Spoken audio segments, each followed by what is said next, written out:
Камшыбек Ташиев мырза не үшін қызметтен кетті?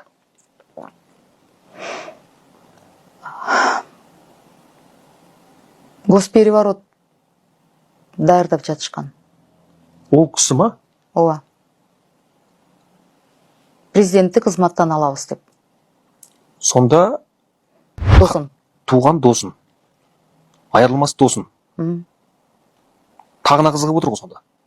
Эми президент айкөл кишкен, ал расмий эми ал эркек киши катары анан деген досу деп мүмкүн эл асында капа болгон же кейген мүмкүн ачыкка чыгара албай жатат, мен ойлойм да.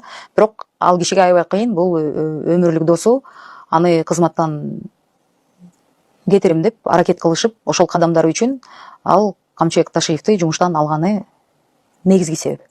Демек, өзім мен бийликке келем деп президенттің орнына сол әрекет еткен дейсіз ғой? Жок, аны бардыгы билет. Парламенттин 90 депутаты билет. Оны жалпы бұл енді бірден бола салмайды ғой бұндай ой. Алдыға дайындалған ғой сонда, иә? Ооба. Көп убакыт дайындалып, даярдалган адамдардын эми четинен азыр суракка чакырылып жатат болуш керек. Кээ бир адамдар абакта, түрмөдө. Кээ бир адамдар, бирок мен ойлойм, бул боюнча иштер жүрүп жатат. Негизги бул купуя сыр болуш керек. Расмий биздин бир ошол элчибиз айтып калгандыктан мен дейм, буну ойлойм, эл баары эле Кыргызстанда кыргыздар баары эле түшүнгөн окот да.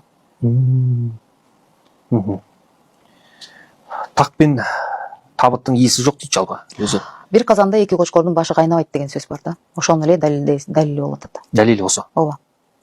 Кызмат бөлүнбөйт да. Ол кісінің